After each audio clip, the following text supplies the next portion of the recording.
Here are 13 things only League of Legends veterans will remember. But first, let me introduce you to the sponsor of today's video, Buff. Do you ever get depressed when playing League of Legends?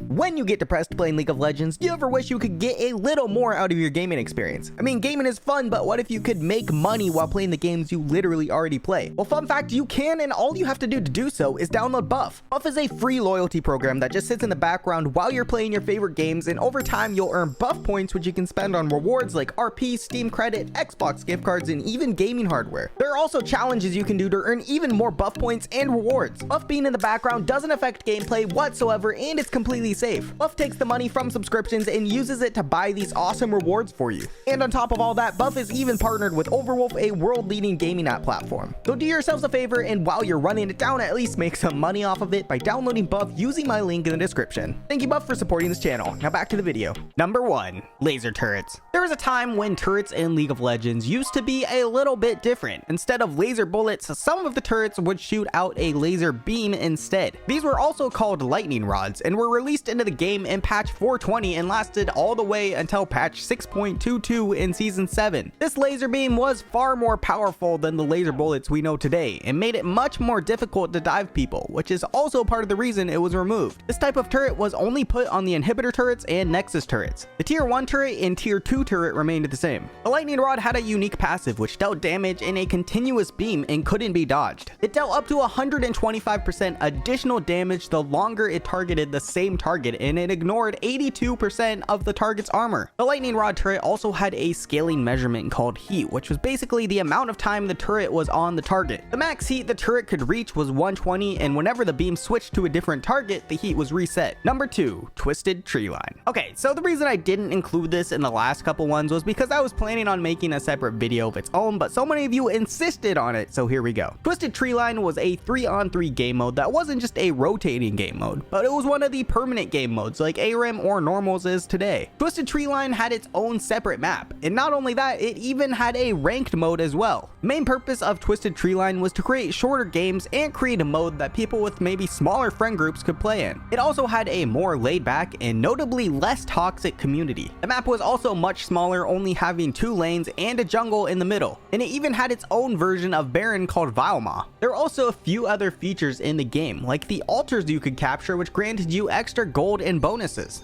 The overall goal of the game mode, however, was essentially the same as Summoner's Rift, and that was to destroy the Nexus. But this was a great place for people to try out new champions and play a faster but more relaxed version of League, unless it was rank. Rank was and will probably never be relaxed. Number 3, login screens. If you're a League of Legends veteran, then you have to remember the old login screens and themes. Whether it was a new patch or a new event, Riot would always change the login screen, and just looking at some of these brings back a lot of memories. This was also around the time the client would actually function properly, which was pretty nice. What's actually really funny is back then you could actually customize your own login screen by going in the back end of things and have it play pretty much whatever you want. This made for some very creative custom login screens from the community. Tons of damage.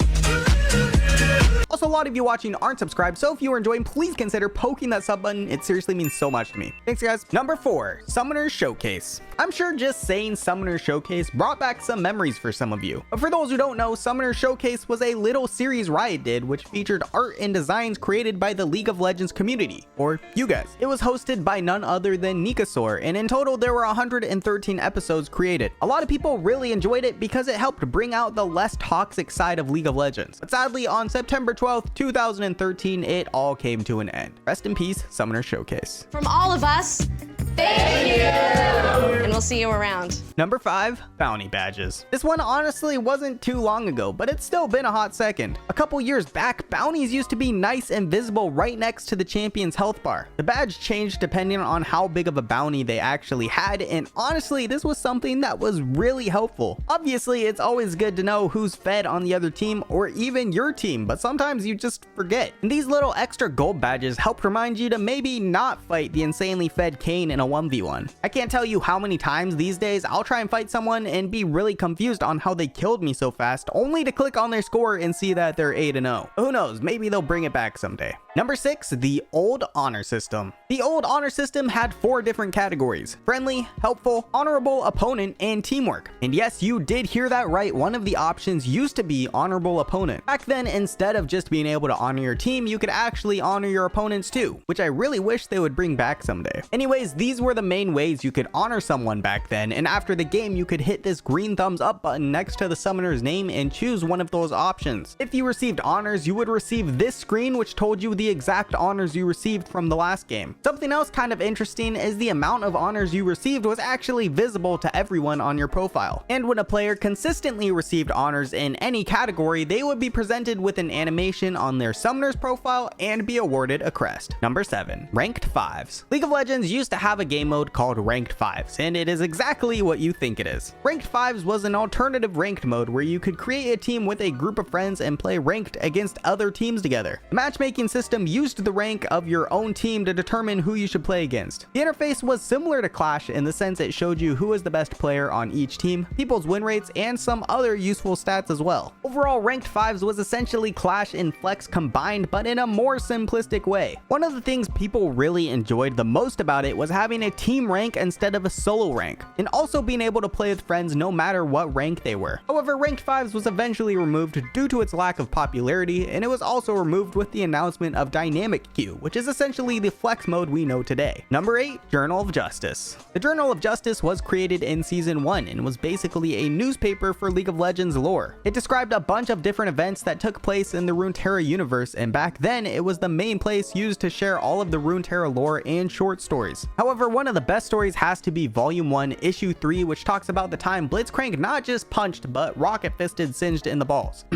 This time, however, the great steam golem unleashed a jab of his own, firing his rocket fist into his counterpart's more tender parts. Singed was brought to his knees in front of many other champions, as Blitzcrank walked quietly away. Number 9, Revive. Revive was a self-targeting summoner spell that instantly respawned a dead champion at their home base and even gave them a substantial but decaying speed boost after being used. It was one of the original summoner spells and it lasted all the way until 2015. Revive also had the longest cooldown in the game at 9 minutes, and it paired really well with teleport because after reviving yourself, you could immediately teleport right back into the fight. And it was also extremely popular with champions like Karthus or Kog'Maw since they had on-death effects. People also often took the boot enchantment home guards to go even faster after being revived. One of the most popular players to abuse this spell was a Karthus player named Phantom Lord. Also, as a side note, could you imagine what this game would have looked like if Uxin was in the game back then and Chemtank Dragon was still a thing too? If everyone on your team took Revive, bought GA, got Chemtank Soul, and had an Uxin on your team, the other team would probably have to kill you like 8 times in a row. Number 10, the Tribunal. Now, I briefly mentioned the Tribunal in one of my previous videos, so I don't want to get into too much detail, but the Tribunal was a system introduced in May 2011 to help discipline players and keep the community in check with the help of, well, all of you. When you logged into the Tribunal, you were assigned a case to review. Each case involved a summoner who was reported for any number of reasons on multiple occasions. The summoner reviewing the case was given chat logs, game stats, and some other details to help you determine if they should be punished or pardoned. Anyone over level 20 who isn't banned themselves could participate in reviewing tribunal cases, and you could review up to 20 cases per day. Summoners reviewing even received a justice rating based on how often their votes coincided with the majority of the vote on cases. On the flip side, if players repeatedly voted against the majority, they would be banned from reviewing cases. A lot of the motivation for voting was getting free IP and of course helping make the community less toxic. But a lot of the time it was also pretty entertaining, like this one for instance. Syndra has been temporarily disabled due to a bug. You can go f*** yourself. Number 11, Play with Riot. A long time ago, like at the start of League of Legends, there used to be something called Play with Riot chat rooms, where you could both chat and play with Riot employees. Of course, nowadays that would be almost impossible to have today, but it was pretty cool that they even had it back then. They even had a rule that if you were about to get your 1,000th win in League, they would even play with you for that 1,000th game. 1,000 wins might not seem like a big deal today, but back then it was pretty rare to find someone that dedicated to the game. Number 12, Stackable items. Stackable items used to play a huge role in League of Legends. Nowadays, buying multiple finished items is impossible for the most part, but back then it was almost meta in some cases. Getting multiple death caps or infinity edges, for instance, was fairly common because of the extra AP or AD you could get. I mean, there was a time when death caps were 150 AP instead of the measly 120 AP it is today. Stacking Sunfire capes was also a very popular strategy, mostly because if you played Twitch or Eve back then, you could go invisible and just microwave people while they can't see you. Talk about outplaying your opponent. Another item you could even stack were boots. The movement speed wouldn't stack, but the other bonus effects still would. And finally, number 13. One last thing League of Legends veterans remember is this. This is what Summoner's Rift used to look like without Yone. Thank you guys for watching. Let me know if I missed anything, and let me know what year you guys started playing League. Thank you Josh Boo and Stefan for being tier 3 patrons, and thank you so much to my other patrons as well. See you next time. Bye.